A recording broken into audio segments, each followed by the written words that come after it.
Välkommen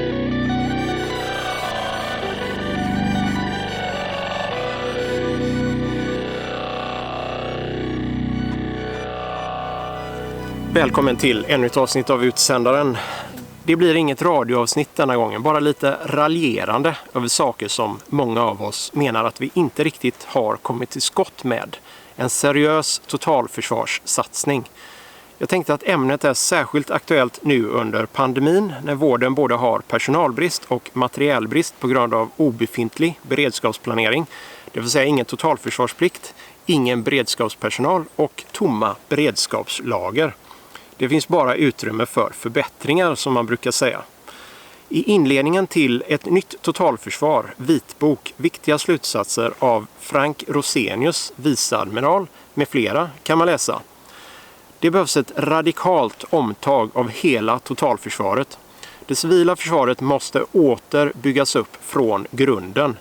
Det handlar om bland annat ledning, motståndskraft mot cyberattacker och påverkansoperationer, månaders försörjningsberedskap samt skydd av civilbefolkningen. Kraven på åtgärder är så omfattande att det är nödvändigt med ett samordnat genomförande, en civil överbefälhavare.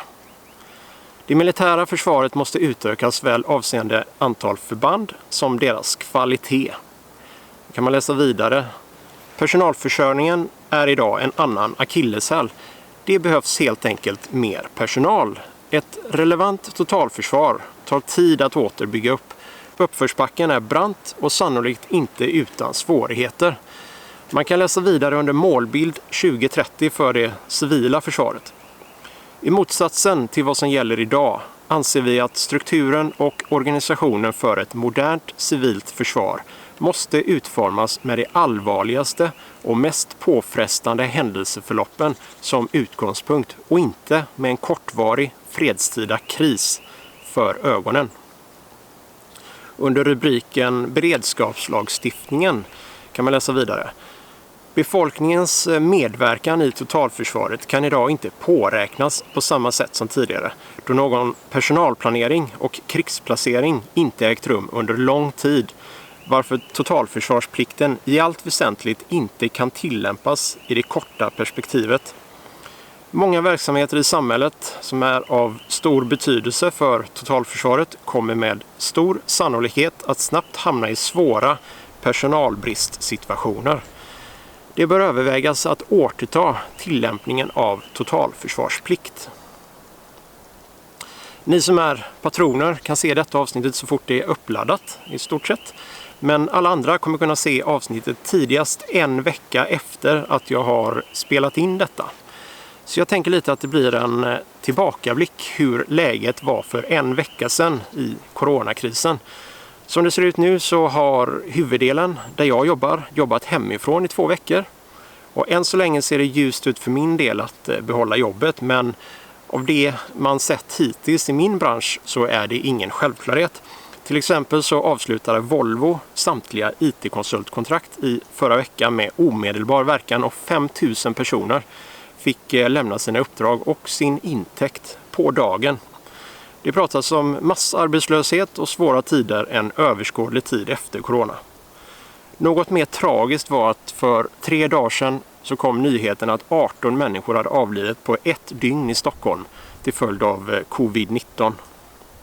Man märker en tydligare nedstämdhet hos myndighetsrepresentanterna under intervjuerna än veckan innan. Och situationen i Italien och Spanien blir inte bättre med över 9 000 respektive 5 000 döda. I Sverige har vi 105 döda hittills. Utan att komma med någon domedagsprofetia då detta ses senare så roade jag mig med att göra ett diagram eller en graf över döda i Sverige med en så kallad exponentialfunktion på en regressionslinje.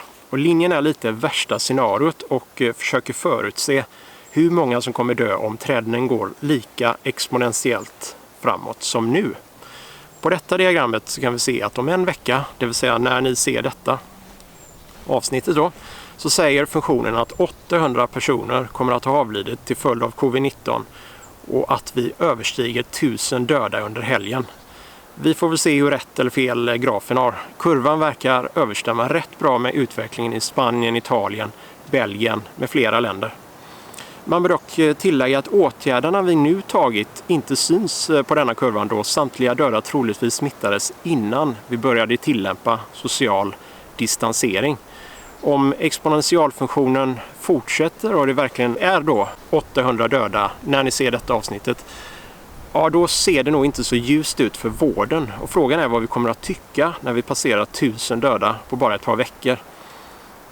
Jag har dock förhoppningen att vi gör och gjort de rätta valen i Sverige. Och i Sverige har vi historiskt sett klarat kriser ganska bra tack vare relevanta åtgärder. Det som talar för det faktumet är att den sociala distansering vi nu tillämpar har stora konsekvenser för landets företag och att vi med all säkerhet är på väg in i en omfattande ekonomisk kris. Vem kunde tro? Historien upprepar sig. Även vi får en större kris som kanske till och med är på väg mot katastrof, åtminstone ekonomiskt. Vi skulle alltså haft en beredskap för detta, men den la vi ner helt under 90- och 2000-talet. För vem kunde tro att vi skulle drabbas av något ont någonsin igen? Vi trodde kanske att vi utvecklat immunitet mot historien.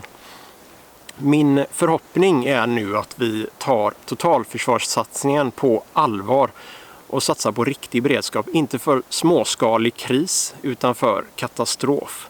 Som också historien berättar om kan pandemier, konflikter och ekonomisk kollaps leda till krig, varför man även inkluderar krig i sin beredskapsplanering.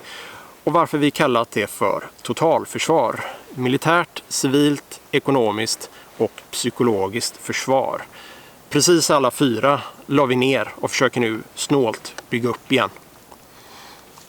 Regeringen och MSB vill att Sveriges hushåll bunkrar förnödenheter för 1 vecka. Men man fyller inga beredskapslager för sjukvården och räddningstjänsten. Tydligen behöver de inte vara förberedda om krisen eller kriget kommer. Lika lite som prylarna finns på hyllan i de gamla beredskapslagren finns det beredskapspersonal. Allt är just in time, även personalen. Det är den tunna linjens filosofi. Marginalerna ska vara så tunna som möjligt. Och egentligen är det vårt fel då vi har röstat fram partier som skär bort allt som kostar.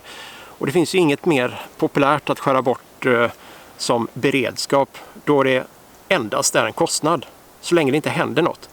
Och vi vet ju att historien är helt händelselös. Min förhoppning är att vi efter coronakrisen får till det jag brukar raljera över att vi behöver. Och nummer 1 är beredskapslager för samtliga samhällsviktiga funktioner, det vill säga ungefär i den omfattningen vi hade under kalla kriget. Hade vi haft det nu hade det inte varit brist på skyddsutrustning för sjukvården till exempel. Att varje hushåll ska vara preppers idag enligt MSB i all ära, men det kommer aldrig gå att jämföra med beredskapslager på nationell nivå. Precis som Försvarsmakten, där är nummer 2 då, har hemvärnet som färdigutbildad beredskapspersonal behöver sjukvården, räddningstjänsten och polisen ha tillgång till utbildad avtalspersonal. Personal som i normalfallet då har vanliga civila jobb men övar regelbundet i sin beredskapsbefattning, precis som vi i hemvärnet gör. Och nummer 3 är civilförsvarsövningar. Är varje hushåll i riket med på en övning emellanåt så blir det lättare för civilbefolkningen i stort att klara omställningen till ett liv i till exempel karantän eller andra typer av nödvändig omställning. Övning ger färdighet som det brukar heta, och det minsta en civilförsvarsövning bör ge är en känsla av självsäkerhet. Har man övat något så drabbas man inte av handlingsförlamning och orationellt beteende när det väl gäller.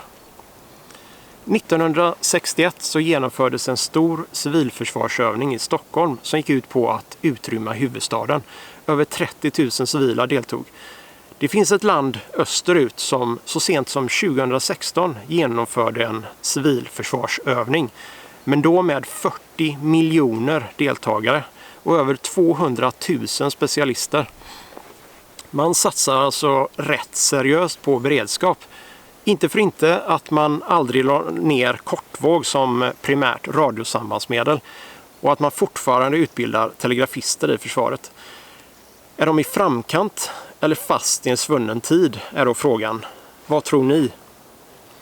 Tillbaka västerut. Ett citat ur broschyren Om kriget kommer från 1961 lyder så här. Sverige vill försvara sig, kan försvara sig och skall försvara sig. Motstånd ska ständigt göras och i alla lägen. Det är på dig det beror, din insats, din beslutsamhet, din vilja att överleva. Vi ger aldrig upp. Varje meddelande om att motståndet ska uppges är falskt. De orden kan man knappt yttra idag.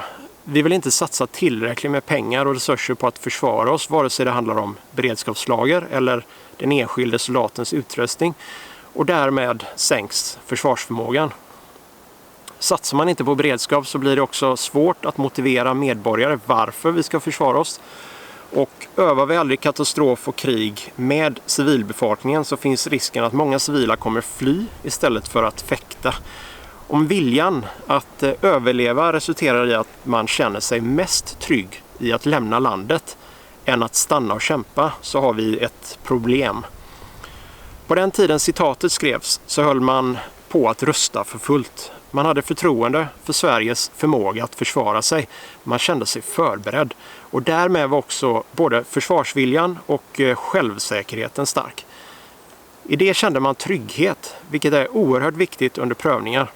Är man i det läget är den bästa överlevnadsstrategin att stanna och bidra. Det vill säga man var övertygad om att Sverige inte fäktade illa. Detta gäller givetvis även under pandemier och många andra typer av påfrestningar. Har vi förtroende för att vi kollektivt har förmåga och uthållighet så stärks bara beslutsamheten och viljan att kämpa igenom krisen eller katastrofen. Jag vill avsluta med ytterligare ett citat från samma broschyr. Det totala kriget kräver ett totalt försvar. Varje medborgare måste vara beredd att till det yttersta göra sin insats i det totala försvaret inom krigsmakten, civilförsvaret, krigsproduktionen, folkförsörjningen, sjukvården, i hemmen. Har vi det som ideologi så har vi också viljan att satsa resurser och pengar på beredskap. Ja, tack för att ni har tittat på detta avsnittet och ursäkta att det inte blev ett renodlat radioavsnitt. Å andra sidan så kommer kortvåg få spela en större roll i en sådan beredskapssatsning. Anledningen är givetvis att det går att upprätta förbindelser utan infrastruktur med hela landet om man så vill via kortvåg. Det var allt för detta avsnitt av Utsändaren. Gillar ni det här innehållet, ge klippet tummen upp och överväg att prenumerera. Glöm inte att klicka i den här lilla klockan där också om ni inte redan har gjort det.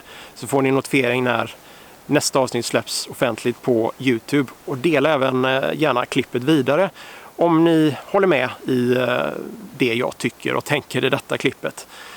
Om ni inte redan har gjort det så besök även min Patreon-sida på www.patreon.com/outsänder och överväg att bli mecenat.